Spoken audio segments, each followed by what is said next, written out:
All right guys, we're back here in the workshop and we are getting the Volvo 745 ready for Festival of Speed, which will be next weekend. So we've had some time since coming back from Sweden.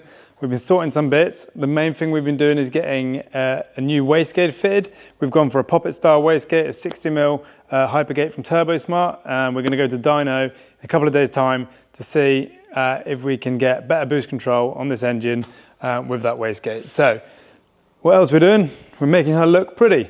We've got full, well, not full, but we've got most new body panels from Jonas Franzén in Sweden.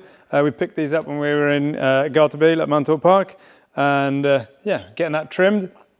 And then I said we're gonna take off all the stickers because we've committed to a really new exciting wrap. So if you come with me, I'll show you what we've done, been working on this week. Ben's been busy trimming up all the panels. We've got a new screamer pipe fitted. The old one used to come out here, so we need to make a little plate for that as well. And yeah, under the hood, we've now got the Turbosmart wastegate all tucked in nicely there.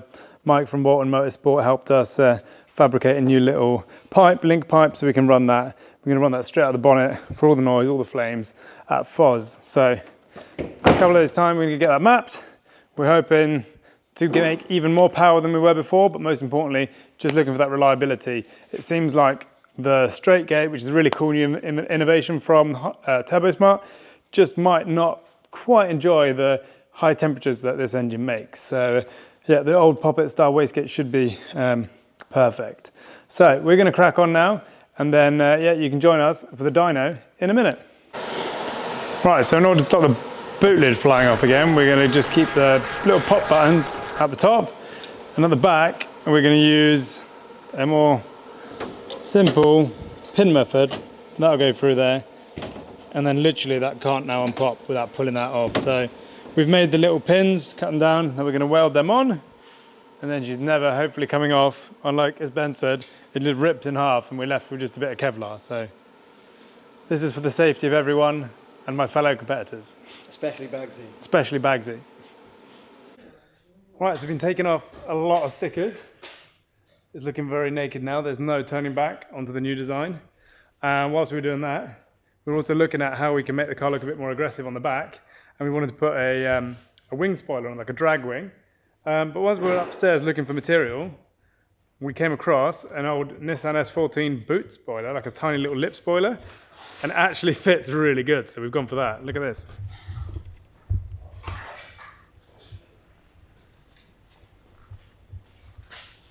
Yeah, spoiler. Loving a lot. And not only have we been adding spoilers, we got we've got Connor here from Her Performance on this side. Connor is helping us set up some neater looking boost light vacuum lines. Yeah, a couple changes, just because the wastegate changed, but nothing's melted, everything still looks good when we put the car together. There you are. Thank you very much, Connor. Yeah, no worries. We're taking back to hell, crimp them up, post them up, be ready to rip for Thursday. Perfect. And if you need any custom lines for your project car, hit up Hell Performance. They do everything, and they do lines for regular cars as well. Yeah, everything you need, even for your trailer, probably. Yeah, we do horse boxes. They do horse boxes. Even do horse boxes. Right, so on top of getting the Volvo ready, we're also getting the limousine Volvo ready, because we've had a delivery of some sick wheels from work in Japan. We've gone for the 15-inch work equips, but they're 4-stud, and the Volvo is 5x108. So what we've done, we've got some new wheel bearings, hubs. We've pushed out the old bolts or wheel studs, and we've re-drilled them to 4x114. So now we have 4-stud, and they fit right in. So we've got a few more of those to do, and we're waiting for the half shafts, which were down at the machining shop, to be done. They were a bit more complicated because they're really long and didn't really fit on the machine as much, very simply. So yeah, hopefully I'll have measured these correctly and we'll be rolling to the ball in style. Right, so we ended up going for a 15-inch wheel.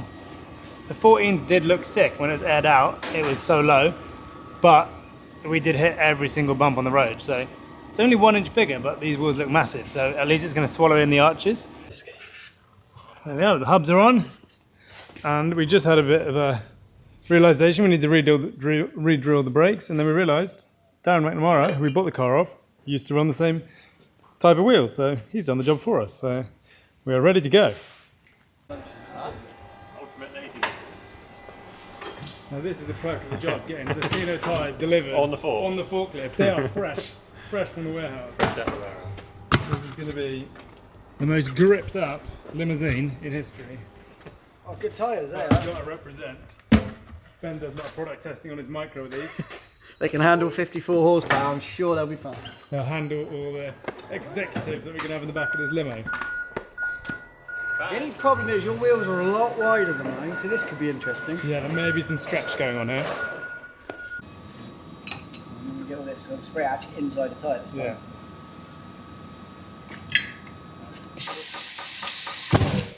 Fucking hell.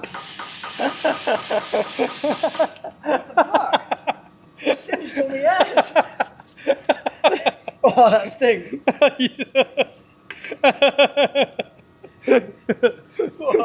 I think we should just buy a bead blaster.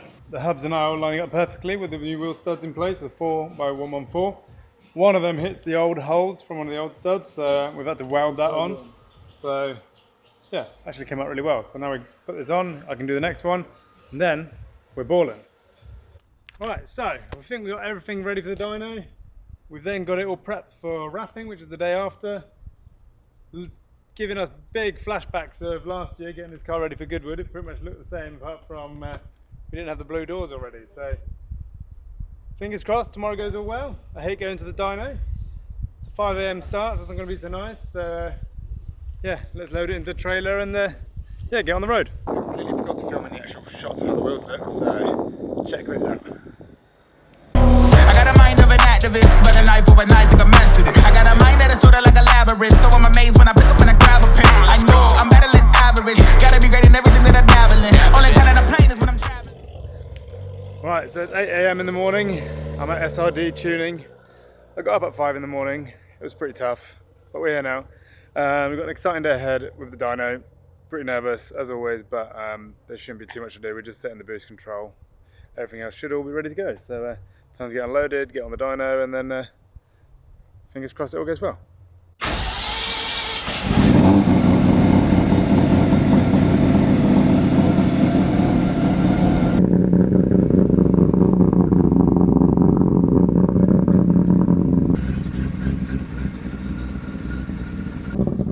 So the first thing Jay's working on is just some of the cold start map. It's not something we spent a lot of time on before, so it's running a little bit rich. It does stink the workshop out, and you even get some ethanol coming out the back, so hopefully we can make that a bit nicer. Definitely stop the workshop smelling, so that'll be a bonus. Save a bit of fuel as well.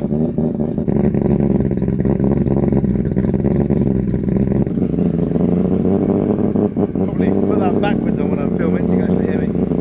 It's so funny hearing it with the silencers on because it just sounds so calm and normal, whereas when you're used to it, just screaming. So we put the silencers on for now, just for the dyno, because SRD, you've got some neighbours just there, so won't want to piss them off. But they'll be coming off for Foz, don't worry. We want all the noise.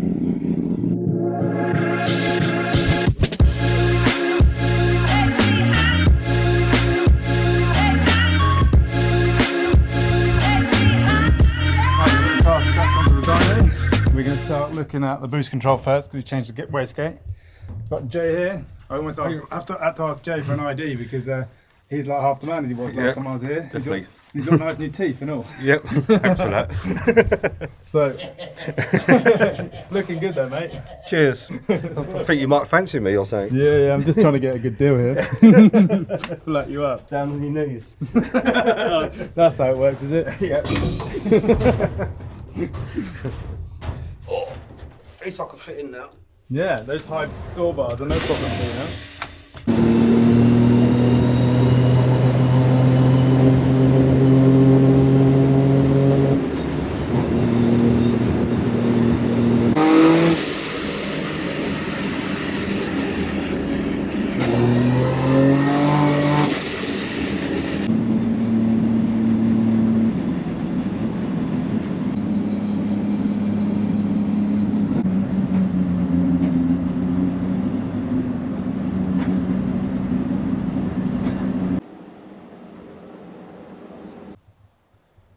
Right, so just stepped outside to give my eyes a little bit of a break. The E85 makes your eyes go super sore, so a bit of fresh air is nice. We had a couple of little issues. We found that one of the wastegate lines just leaking a little bit, just needed nipping up, and then after that, we can now get on to up in the boost a little bit.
Right, so we just finished up here on the dyno. Ended up at about 900 wheel horsepower, 665 foot-pound of torque, and the mid-range is massively improved. So we've got about 100 horsepower more, and almost the same in torque in the mid-range. So that should make the car a lot easier to drive. Anything above like 7,000 RPM, over 700 horsepower to 900 horsepower, doesn't really matter. The wheels are spinning, but that mid-range should make it so much more drivable. And hopefully we've got the reliability in the new, well, old school wastegate that's tried and tested. So going to wrap up from here now and go get the car wrapped, and then it's on to Goodwood.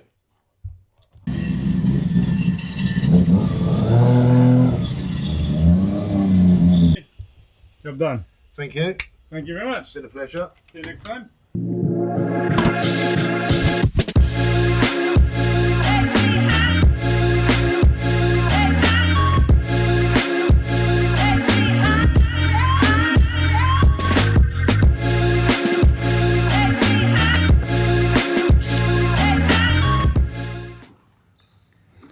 Right, Mark, I'm back again. And the car all in one piece. Love it. Yeah, I did have to put on a few new body panels. When I say a few, that's both front fenders, front bumper, rear quarters, and a boot lid. Yeah, because they were all separate last time. Yeah. And no car, I think. Yeah, I think last time, this time last year, when we bought the car here, the car was a skeleton. I'd already posted up the parts so Mark could wrap them ahead, because I think we had even less of a time frame before Goodwood as this year. But this time we've got the whole car. I've removed all the graphics because we're going for a totally new look, which I'm going to show you in a second. But we're keeping some of the blues. So I tried to keep the blue. The blues held up really well. We took the other vinyl off the top of that because we didn't want to go total change. We wanted to keep some of the Arlon blue that everyone's got to know. But I think we've come up with a really sick design. So what do you reckon, Mark? Absolutely can't wait to see this on there. It's going to be brilliant. Yeah, so we were wondering for ages, what should we do to one-up what we already had? And I thought the old design looked super cool, and everyone agreed. It looked really sick having it on both cars as well. But for Goodwood, we wanted to make something really special. The theme for this year, I believe, is something like greatest duels or battles. So it's all about like the famous liveries across the eras and the battles between all the different brands. So we've got a Volvo estate, which everyone keeps thinking is the touring car, although that was an 850. So what we're going for is a new look inspired by the 1996 Volvo TWR Super Tourer, which is raced by Rickard Riddell. And here it is. Look how sick this looks. Yeah, so we got the old school retro vibes with 900 horsepower drift car. I'm calling it the DTCC. You like that? I like that a lot. Yeah. So the DTCC Volvo is going to be ready for Goodwood next week. I think it's going to be real nostalgic.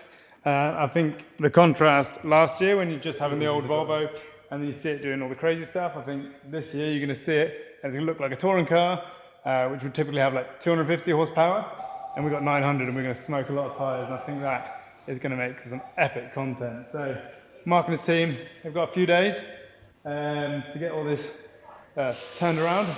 It's going to look so sick, and then we pick it up, we go straight from here to Goodwood to unveil it fully. So I'm going to shoot back. I've got another 4.5 hour drive. We've still got to prep the limo. We've got Autofest show coming up as well. And then straight to Goodwood. So Can't wait to see it on. It's yeah, amazing. Let's go.